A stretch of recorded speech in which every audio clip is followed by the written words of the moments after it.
하나님의 말씀 고린도전서 6장 12절 15절까지 말씀 보겠습니다. 고린도전서 6장 12절에서 15절까지 한 구절씩 교독하고 15절은 함께 한 목소리로 낭독합니다. 모든 것이 내게 가하나 다 유익한 것이 아니요 모든 것이 내게 가하나 내가 무엇에든지 얽매이지 아니하리라.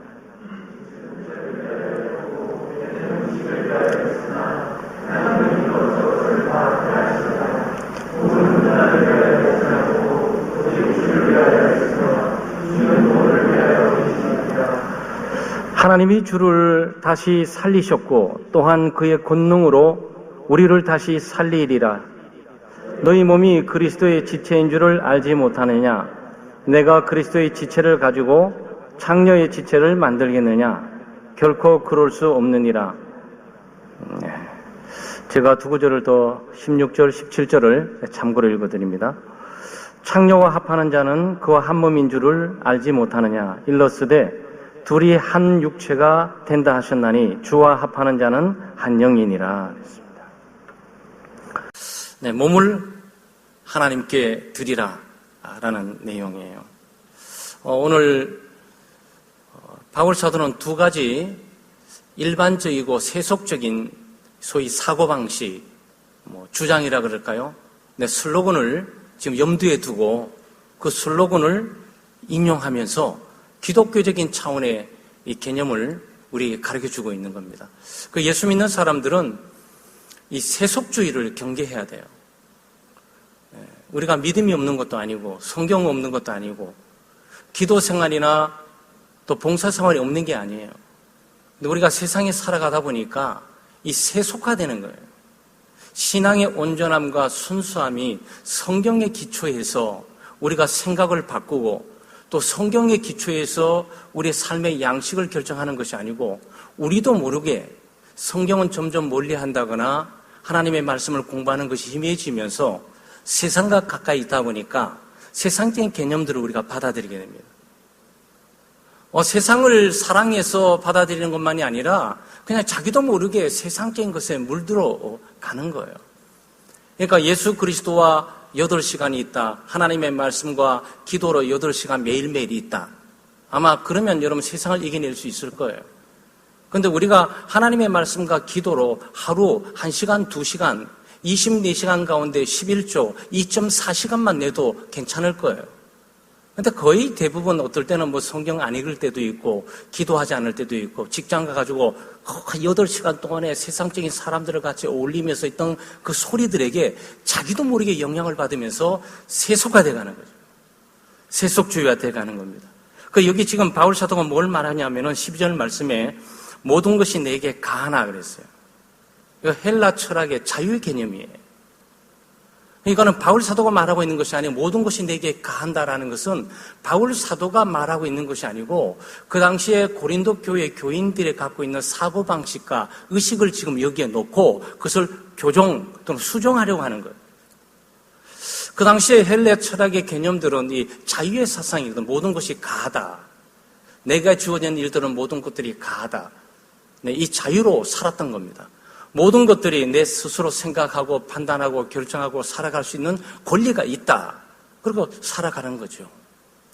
그런데 바울 사도는 그 자유가 남용돼서는 안 되고 자유는 오용돼서는 안 된다. 모든 것이 가하지만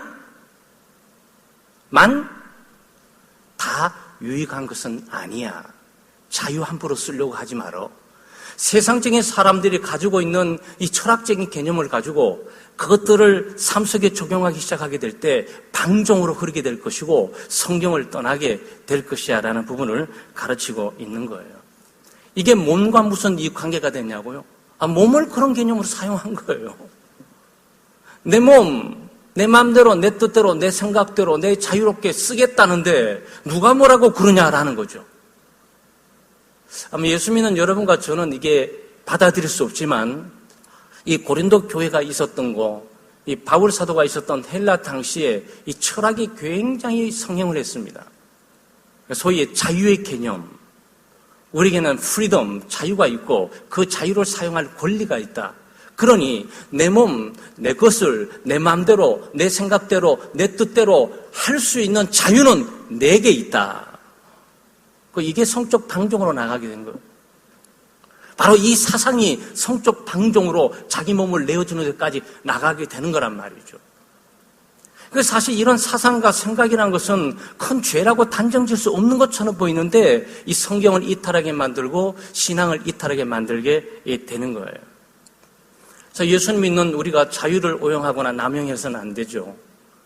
왜냐하면 우리는 죄로부터 자유하게 됐습니다. 율법으로부터 자유케 되었어요. 그러니까 죄로부터 자유케 되니까 내 마음대로 죄를 지을 수가 있다 하는 순간 그거는 잘못된 개념을 갖고 신앙생활을 하는 거죠. 예수 그리스도를 믿음으로 율법으로부터 분리돼서 율법으로 자유케 됐기 때문에 나는 율법에 종속받을 필요도 없고 율법이 내게 필요 없다라고 율법을 폐기 처분해버리고 율법의 의미를 부여하지 않으면 방종한 삶을 살 수밖에 없는 거죠. 하나님의 말씀 버리는 거고 십계명을 버리게 되는 거고 예수 믿는 내가 율법으로부터 자유케 됐고 예수 그리스도를 믿음으로 구원받았는데 무슨 법이 내게 필요하냐라고 이렇게 생각하는 그 생각하는 자유로운 사고방식 자체가 죄로 이끌게 된다는 거예요. 예수 믿는 사람들은 죄로부터 자유케 됐지만 죄로부터 자유케 됐기 때문에 죄를 내 마음대로 지을 수 있다고 생각하면 안 돼요. 율법으로부터 자유케 됐기 때문에 율법이 필요 없고 내 마음대로 자유롭게 살 수 있다고 생각하면 큰 착오를 갖게 되는 거죠. 그럼 고린도 교회 교인들처럼 결국은 내 마음대로 내 생각대로 내 뜻대로 신앙생활하는 이 자유롭게 산다고 선포하고 있는데 바로 그 자유로움이 하나님의 뜻을 거스르게 되는 것이고 공동체를 무너뜨리게 되는 걸로 작용하고 있는 거예요. 그래도 우리 예수 믿고 구원받고 얻은 이 자유는 하나님을 섬길 자유예요. 죄를 지을 자유가 아니고 죄를 안 지을 자유예요. 내 마음대로 하는 자유가 아니고 하나님의 뜻대로 할 수 있는 자유예요. 무분별한 자유가 아니고 분별력 있는 자유입니다. 진리가 없는 자유가 아니고 진리와 함께하는 자유예요. 그래서 우리가 자유의 개념을 잘 이해하고 활용할 수 있어야 되겠습니다. 그래서 이 베드로전서 2장 16절 말씀에 자유하나 그 자유로 악을 가려운 데 쓰지 말고 오직 하나님의 종과 같이 하라. 그러니까 나는 예수 그리스도를 믿음으로 율법으로부터 자유케 되고 성령 안에서 자유를 누리고 있지만 그 자유를 자기를 위해서 사용하면서 이기적이고 자아중심적으로 사용하지 말고 하나님을 섬기면서 하나님의 뜻을 섬기면서 공동체를 섬기면서 다른 사람을 섬기기 위해서 자기 자유를 포기하고 그들에게 매이는 게 나을걸 그 뜻이에요. 이 갈라디아서도 동일하게 5장 13절에 형제들아 너희가 자유를 위하여 부르심을 입었으나 그러나 그 자유로 육체의 기회를 삼지 말고 오직 사랑으로 서로 종노릇하라 그랬어요. 그래서 우리가 가지고 있는 자유는 찬양할 자유고 예배할 자유고 하나님을 섬길 자유고 죄를 안 지을 자유고 봉사할 수 있는 자유고 이웃을 위해서 살 수 있는 자유예요. 그래서 우리의 자유가 내 몸, 육체적인 쾌락과 향락을 위해서 내 마음대로 쓸 수 있다고 해석하는 순간 성경을 벗어날 뿐만 아니고 기독교적인 교리를 벗어나게 되는 거죠. 여러분 가정 오늘 몸을 갖고 계시잖아요. 우리 몸 문제를 좀 다루고 있는데 이 몸과 자유가 굉장히 긴밀한 관계가 있는 거죠. 내 몸 내 마음대로 할 수 있습니까? 할 수 없다는 거예요. 할 수 있는 자유가 있지만 그러나 그 몸을 가지고 종으로 삼고 사는 게 나을 걸 그런 뜻이란 말이죠. 자유를 올바로 행사하고 사용할 수 있는 거죠. 그래서 우리의 자유는 사상이나 생각적인 측면이 아니고 물질적인 측면과 이 몸, 우리의 몸까지도 이 자유가 구속하면서 이 자유의 통제를 받아야 된다는 거예요. 그래서 여러분이 이 자유를 하나님을 섬길 수 있는 자유, 이 몸으로 하나님을 섬길 수 있는 자유로 사용하게 될 때 여러분 교회에 나와서 봉사하고 헌신하고 예배드리는 것이 기쁘고 즐겁고 자유로운 거야. 그런데 그 자유를 자기의 욕망과 자기의 쾌락과 향락을 위해서 쓰려고 노력하는데 하나님의 뜻이 요구하는 것들에 대해서 복종하지 않게 될 때 그때 갈등을 느끼면서 살게 되는 거죠. 우리 몸은 우리 자신의 것이 아니고 그리스도를 위해서 써야 돼요. 왜냐하면 여기에 13절 말씀에 음식은 배를 위하고 배는 음식을 위하여 있다. 이거 바울 사도가 말하는 게 아니에요. 요 전면에는 요 글자 그러나 요 전에 있는 요 단어는 일종의 슬로건이고 이 삶의 형식과 철학이에요. 그러니까 고린도 교인들이 갖고 있는 생각은 뭐냐면은 이 자유에 대한 개념도 모든 것이 다 할 수 있다라고 생각한 것도 문제인 거고, 이 배는 음식을 위해서 있고 음식은 배를 위해서 있다라고 생각하는 거예요. 이거 굉장히 자연스럽지 않아요? 하나님 내게 배를 주셨고 육체를 주셨고 위를 주셨고 입을 주셨으니까 뭘 먹어야 되지 않냐. 그러니 모든 음식은 배를 위해서 존재해야 되는 거고 이 배는 음식을 위해서 존재하는 거야. 그래서 음식과 배는 일평생 같이 가야 되는 거야. 먹고 마시는 문제는 굉장히 중요한 거야. 하나님께서 내게 육체를 주셨으니까 먹는 것은 당연하지 않아. 그러니 내가 먹고 싶은 대로 자유롭게 먹는 것은 정상이다. 이런 얘기죠. 누가 모르겠고. 근데 바울 사도는 그러나 하나님은 이것저것 다 피해버리겠다. 그러니까 이 원리가 왜 몸까지 오는 줄 아세요? 우리 몸에 입도 있고 위도 있지 않습니까? 몸을 갖고 있기 때문에 우리는 식욕이 있는 거예요. 식욕이 있으니까 이 식욕을 만족시키고 충족시키기 위해서 먹고 싶은 거 먹는 게 죄냐고. 아니지 않냐. 그러니 이 성욕도, 육체를 갖고 있는 내 성욕도 육체의 욕구에 따라 성적인 만족을 위해서 살아가는 것은 뭐가 문제가 되냐, 이 원리를. 여러분, 우리는 이 문제에 의문을 던지지만 그 당시에 헬라 시대뿐만 아니고 고린도 교회 교인들은 그걸 정상적인 걸로 다 여기고 있었어요.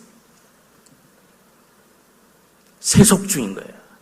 자기는 예수 그리스도를 믿고 함께 모여서 그리스도인의 행사를 하고 있지만 생각 자체 전체 구조는 세상 속에 살아가는 삶의 방식 그대로가 작동되면서 움직이고 있는 거예요. 배고프니까 먹고 싶은 만큼 먹고 배불리면 먹고 싶은 만큼 먹고 있는 것만큼 내 마음대로 골라서 다 먹는데 뭐가 문제가 있냐. 그러니 내가 이 식욕을 위해서 당연하게 하나님께서 배를 위해서 음식을 주고 음식을 위해서 배 준 것이 아니냐. 그러니 하나님이 주신 이 몸을 가지고 식욕뿐만 아니고 성욕도 있는 것이 아니겠냐. 그러니 성욕, 이 사람 저 사람 가려서 먹는 대로 내가 쾌락과 향락을 위해서 하는 문제가 뭐가 문제가 되는 거냐. 이 원리가 여기서 나오는 거예요. 그러니까 바울 사도는 잘못된 거야. 그 전체 사상은 전부 세속적인 개념이고 인본주의인 것이야. 그러면서 하나님이 이것도 저것도 다 피해버린다 그랬어요. 성욕도 다 없어져 버리고 그 다음 식욕도 다 없어질 거야.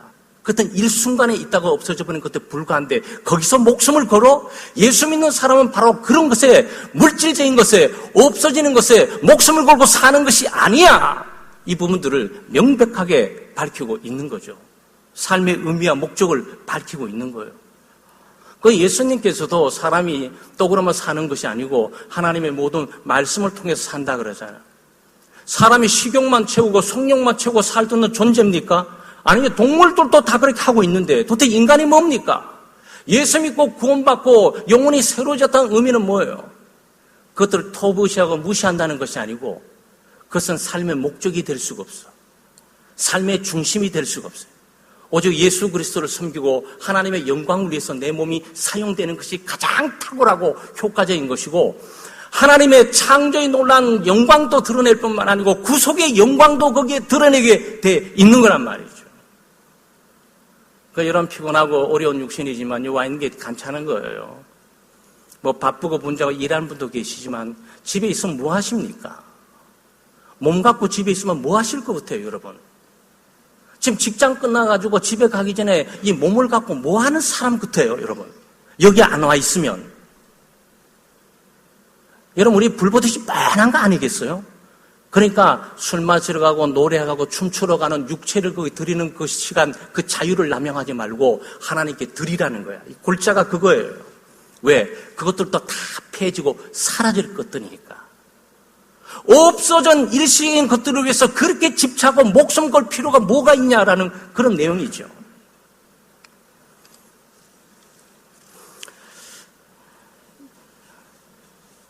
헬라의 자유의 개념뿐만 아니고 아마 여러분이 크로스의 성경 공부라든지 제자훈련 가운데 종종 함께 나눴던 내용들이죠. 철학의 이원론이 있어요. 그 이원론이란 뭐냐면은 육체는 더러운 거예요. 육체는 구대받을 수가 없어. 육체는 더럽고 추악하고 이 세상에 물질적인 세계 가운데 하나의 존재로 있으면서 천한 것이에요.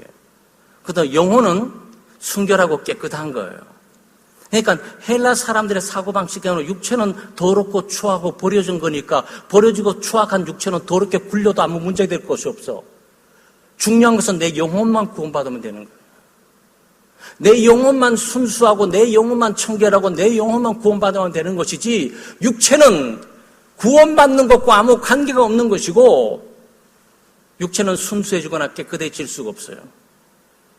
그래서 타락하고 오염된 세상 가운데서 먹고 마시는 문제 거기에 치우치고 또 성적인 타락에 자기를 방치하고 해서 어차피 지옥에 갈 수밖에 없는 육체 여기서 더럽게 뒹굴어봐야 문제가 뭐가 있냐는 거예요.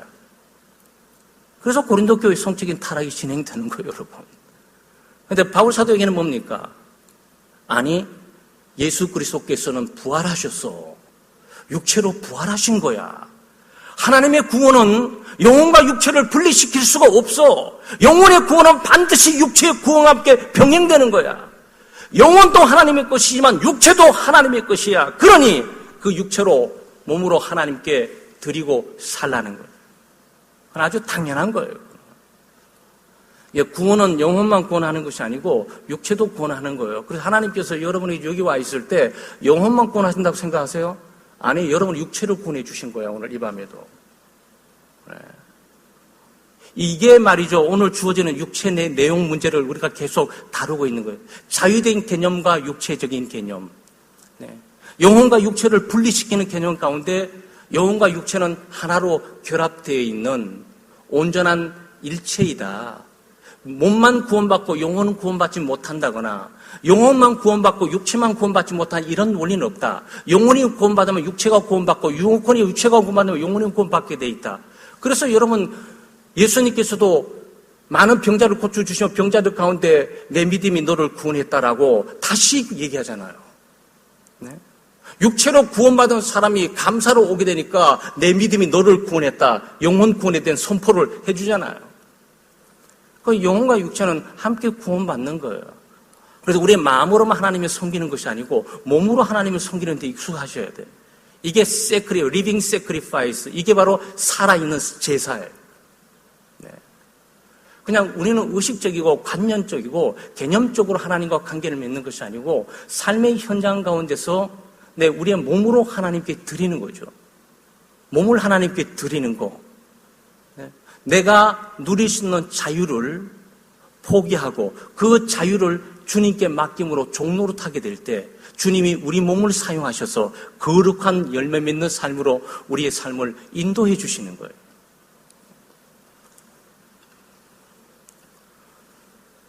그래서 몸은 신령한 것입니다. 그래서 여러분 저게 부활하게 되거든요. 우리는 영혼만 부활하는 것이 아니고 몸이 부활되고 예수 그리스도의 부활에 연관된 몸과 같이 덧입습니다. 그러니까 몸도 어떻게 된다고요? 스피리추얼, 신령하게 된다고. 우리가 갖고 있는 몸이 시간과 공간을 초월하면서 움직이게 된다고. 이 몸이 신령한 몸의 일부를 우리가 그리스도와 함께 가지고 있어요. 그래서 여러분 몸을 터부지하시면 안 돼. 몸을 죄악시하시면 안 돼.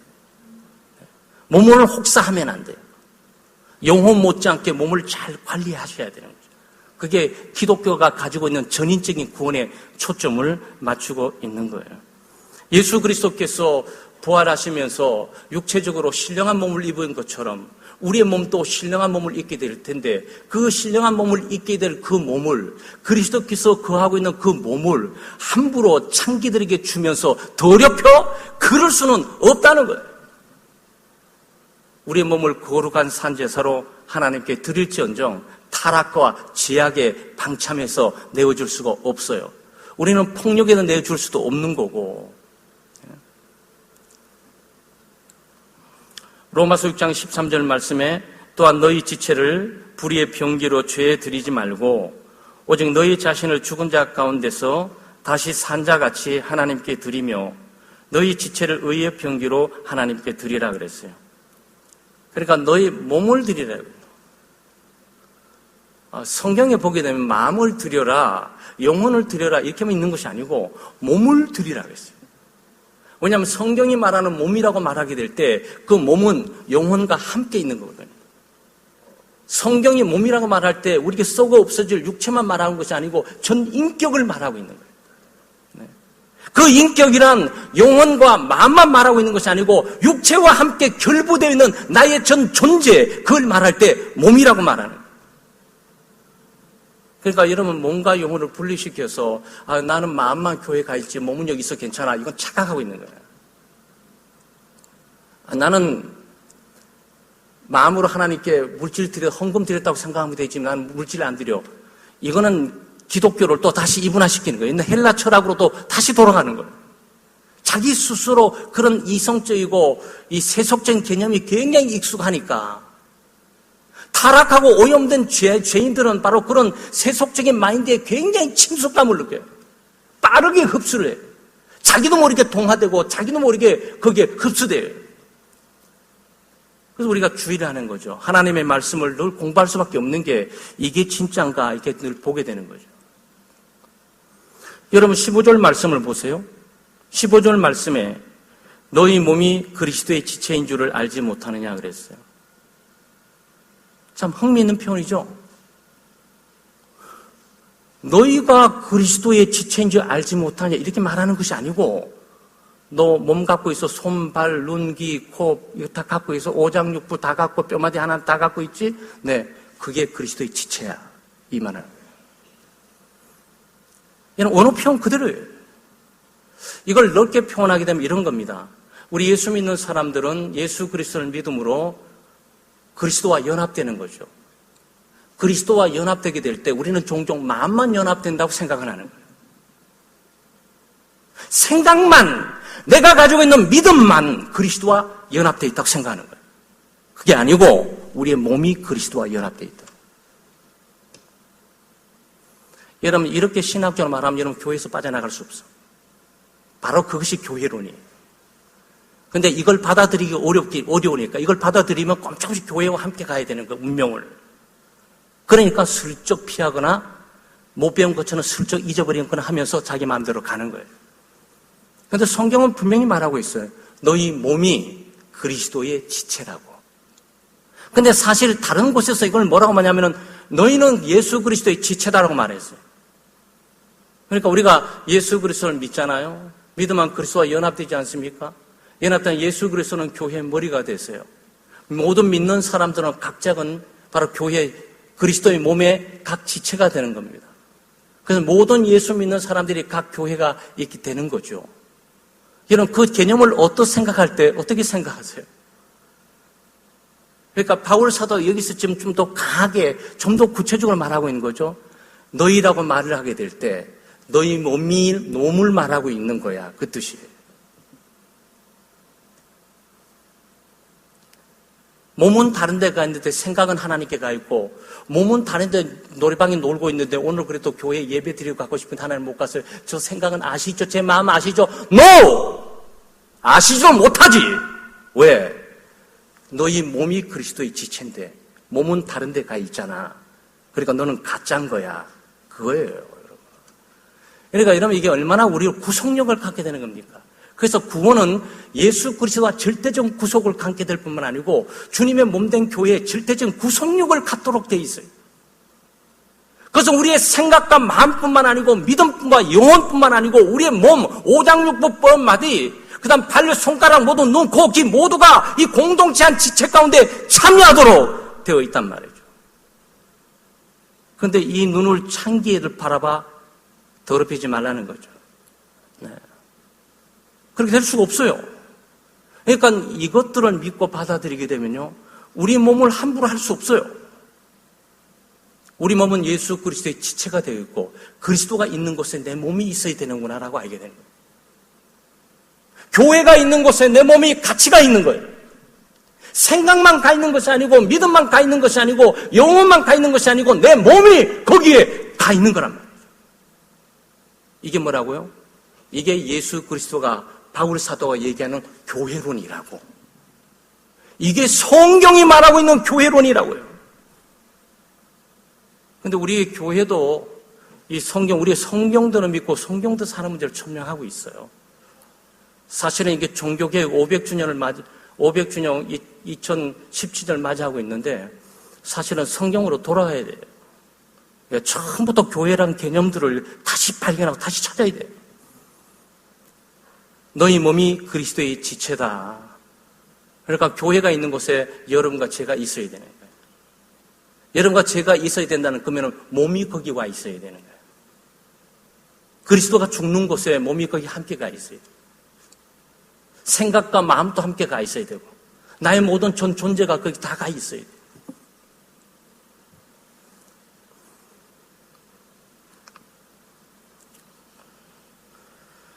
그리스도의 지체가 된 성도들이 하지 말아야 될 일들이 15절에 있어요. 첫째 무엇보다도 창기와 음행하는 짓을 하지 말라는 겁니다. 창기와 음행하는 짓을 하지 말라. 근데 지금 우리에게 많이 적용 안 되는 것처럼 보이죠. 근데 고린도 교회는 아프로디테 신전이 있습니다. 고린도 항구에 들어오면서 저쪽 산 지방 중턱에 크단 신전 하나가 있는데 그 신전이 아프로디테 신전이에요. 그 신전에는 창기가 한 1000명이 집결되어 있어요. 그 밤이 되면 이 항구로 내려오게 되어 있습니다. 그럼 무슨 일이 일어나는지 뻔히 알아요. 그래서 항구 도시의 그 타락과 부패한 상을 우리가 잘 알고 있고 그런 것들이 행행하게 되는 거죠. 고린도는 그런 상황이에요. 그런데 그거는 예수 믿지 않는 사람들만 그러면 되는데 예수 믿는 사람들도 함께 밤 문화 그 흥청거리는 그 분위기 속에 함께 참여하고 있었다는 거예요. 그래서 아까 말씀드렸처럼 내 몸, 내 마음대로 하겠다는 내 자유에 무슨 문제가 있어라는 의식이 팽배한 시대 속에 살고 있었고 영혼만 구원받으면 되는 것이 육체는 나는 지금 육체의 창기인데 와 있어도 내 마음은 주여 용서하소서 하나님의 교회 오늘 부흥사경이 하는데 제 마음은 거기가 있습니다. No! 그럴 수가 없다는 거예요. 그런 신앙생활과 원리는 있을 수가 없다는 거예요. 만약에 그렇다면 몸이 거기 가 있어야 한다는 거죠.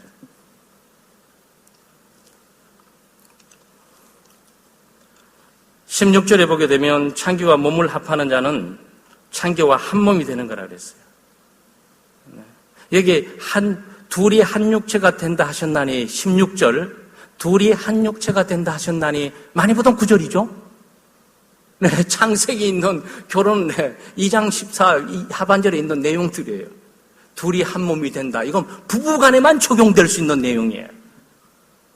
그러니까 부부간에 적용될 수 있는 내용이 뭡니까? 한 육체가 되는데 그 한 마음과 한 뜻과 한 영혼과 한 몸이 거기에 있는 그 교련에 대한 개념을 지금 여기 말하는 거죠. 그런데 창기와 몸을 뒤섞여서 그는 거기에 결혼한 것이나 다름이 없어. 그 뜻이죠. 그래서 성경은 간음이나 간통했을 때 이혼을 허락하는 이유가 그거예요. 이미 그걸 끝난 거야. 자기 몸이 거기서 가서 그 몸이 거기서 하나 됨으로써 이미 이쪽 관계는 딱 끝났고 그쪽과 하나 돼버린 거예요. 그래서 성경이 이혼을 불가하고 있는데도 불구하고 음행 문제에 있어서는 이혼 문제를 허락할 수밖에 없도록 되어 있는 것이 바로 이 원리 때문에 그러는 거예요. 그런데 남자들이나 여자들 얼마나 뻔뻔해요. 내가 사랑해서 한번 했던 것도 한번 용서해주고. 아니, no. 이미 한 몸 된 걸로 이미 결정한 거야. 그러니까 애당초 그 몸이 어디서 있어야 되는지를 자기 주인이 누군지를 정확히 알았어야지. 지금 바울 사도가 우리들에게 지금 이 원리를 얘기하는 이유가 뭡니까? 예수 믿는 사람들이 이 땅을 살아가면서 세속주의고 인본주의이면서 여러 가지 도덕적인 타락과 윤리적인 타락, 또 성적인 타락 때문에 만연한 시대 가운데서 생각과 영혼뿐만 아니고 몸을 지켜야 될 것이야, 이런 거죠. 그래서 어떤 청년들, 대학대 기독교인들이 순교를 대한 어떤 본인들의 그 서약과 선포를 하는 굉장히 훌륭한 일이에요. 그 성경적인 것들을 믿고 성경적인 것을 살아보려고 결정하고 있는 것들이죠. 사랑하는 여러분, 우리의 몸을 하나님께 드려야 돼요. 마음만 하나님께 드리는 것이 아니고, 생각만 하나님께 드리는 것이 아니고, 내 믿음만 하나님께 드리는 것이 아니고, 내 영혼만 하나님께 드리는 것이 아니고, 몸을 하나님께 드리는 일들을 배워야 돼요. 네, 이것이 예수님께서도 몸을 하나님께 드리셨어요. 여러분, 예수님이 십자가 못 박혀 죽은 그 사건이 예수님의 영혼이 드려졌다고 생각하세요? 아니에요. 예수 그리스도께서 피 흘리시고 찢기신 그 살은 그대로 몸 자체예요. 그 sacrifice죠. 그 희생이에요. 뭐 사랑에 의해서 나온 것이긴 하지만 하나님의 뜻을 이루는 가장 강력한 도구는 몸이에요. 교회에 일어나는 수많은 일들 보세요. 전부 몸의 움직임이에요. 그렇죠. 몸의 움직임이에요. 물론 마음들이 작용돼서 마음속에 예수 그리스도가 있고 믿음이 있어가지고 믿음이 작용하는 그 믿음이 우리 몸을 이끌어가고 성령께서 우리의 몸을 이끌어가고 있는 건 사실이지만 만약에 우리 몸이 다른 거에 이끌림을 받는 그 순간 우리의 방향은 달라지는 거죠. 열매가 달라지는 거죠.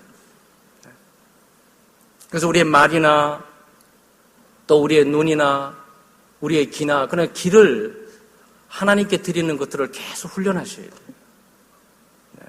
그러니까 이게 좀 그런 훈련이에요.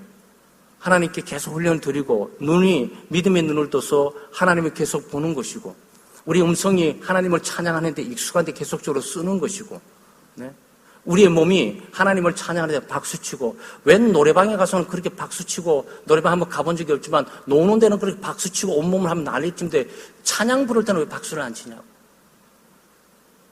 박수치라 말하는 것이 아니에요. 저는 박수도 강요하지도 않고 할렐루야도 강조하지도 않아요. 강조해서 될 문제도 아니고 강요할 수 있는 문제도 아니에요. 그러나 곰곰이 생각하면 시편에서 시와 찬미와 신령 노래뿐만 아니고 박수로 하나님께 찬양한 문제가 있는데 기쁨으로 하나님께 박수치는 문제를 그건 뭐가 문제가 되냐.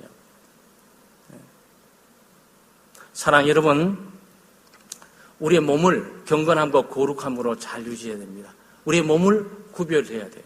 몸이 하나님을 위해서 사용해야 됩니다. 공부를 해도 하나님의 영광을 위해서 내 몸이 사용되는 것이고 운동을 해도 하나님의 영광을 위해서 사용되는 것이고 모든 일들은 하나님의 영광을 위해서 사용되죠. 왜냐하면 우리의 몸이 우리의 것이 아니니까. 바울 사도의 핵심적인 내용이 뭐냐면 예수 그리스도의 구속의 피로 우리를 사셨다는 거예요. 여기 보시게 되면 19절 말씀에 너희 몸은 너희가 하나님께로 받은 바 너희 가운데 계신 성령의 천인 줄 알지 못하느냐. 너희는 너희 자신 것이 아니라 값으로 산 것이 되었으니 그런즉 너희 몸으로 하나님께 영광을 돌리라. 두 가지예요. 몸이 성령께서 구하시는 전이다. 첫째. 둘째, 몸을 값주고 샀다. 이건 노예라고 생각하시면 돼요. 그러니까 이게 이런 겁니다. 우리가 지옥에 가는 것이 영혼만 가는 것이 아니고 육체를 가지고 전부 지옥으로 부활해서 지옥의 영혼이 살아가는데 우리의 육체를 하나님께서 구원하셔야 되는 거예요. 예수 그리스도께서 자기 육체의 핏값을 흘리시고 살을 찢기심으로 우리를 대신에 심판받고 죽어야 될 값을 지불해 주심으로 우리 육체를 지옥에서 빼내서 사셨단 말이에요. 그러니까 내 몸이 누굽니까? 하나님일 거예요. 함부로 쓰시면 안 돼. 몸을 사신 거야, 몸. 노예들 딱 사게 될 때 노예가 주인이 와서 돈 주고 딱 사는 순간 그 노예 몸은 누가 쓰는 거예요? 돈 주고 쓴 그 주인이 쓰는 거예요. 노예 것이 아니에요. 노예는 선택권도 없고 거기에 자기의 소유권도 없어요. 그냥 주인이 시키는 대로 하다가 죽는 거예요. 그게 종의 올바른 자세, 우리가 예수 그리스도의 종이라고 말할 때 바로 이 관점과 함께 연관되는 거예요. 사랑하는 여러분, 하나님께서 그리스도를 통해서 우리를 구원하시고 사셨다 그럴 때 우리 영혼만 산 게 아니고 우리의 마음만 산 게 아니라 우리의 몸을 샀다는 것을 꼭 인식하셔야 돼요. 만약 이게 인식되는 순간 내 몸이 어디로 향해야 되는지 분명해지기 시작해요. 그런데 이 부분이 정확지 않으면 또 고린도 교인들 한 것처럼 이분화시켜가지고 아유 주여 저 마음은 오늘도 육신이 약하니까 저는 마음은 갔어요. 마음은 교회 갔는데 몸은 안 갔어요. 그렇지만 주님 이해하시죠. 이렇게 변명할 수가 없는 거예요. 주인이 오라고 하면 가야지. 누우면서 주인이요 저는 마음은 거기 가 있어요. 미안해. 누워 있을 수는 없는 거잖아요. 여러분 그렇지 않습니까? 주인이 종을 돈 주고 사왔는데 종이 주인이 부르면은 아무리 바쁘고 분주하고 힘들고 어려워도 와야지. 주인이 시키는 것을 해야 되잖아요. 근데 누워가서 변명되면서 주인이요 마음은 주인을 사랑하고 존경하고 주인을 살고 싶은데 제 몸은 못 갑니다. 그럼 그 종은 필요 없는 거지, 그거는. 엄밀히 필요 없어요. 바로 여기에 우리가 주님을 주님답게 섬기는 삶의 모습의 고백이 필요한 거죠. 사랑하는 여러분, 우리의 몸을 비도덕적이고 비윤리적뿐만 아니고 이제 세속적이고 또 인본적인 삶에 우리를 던질 것이 아니고 우리가 마음도 새롭게 하고 믿음도 새롭게 하고 하나님의 말씀을 불을 켜듯이 아마 이 본문을 잘 불 켜듯이 한번 보세요. 그럼 이 몸이 지금 뭘 말하고 있는 건지, 몸을 그냥 상상으로 말하고 있는 건지, 아니면 실제적인 내 몸을 말하고 있는지, 이게 정확하게 보이기 시작하게 되면 우리의 삶의 모습이 좀 달라집니다. 몸을 하나님께 드리고 하나님의 영광을 위해서 사용되는 정말 살아있는 기독교적인 삶, 살아있는 산제사 예배드리는 바로 여러분 되시기를 주의 이름으로 축원합니다.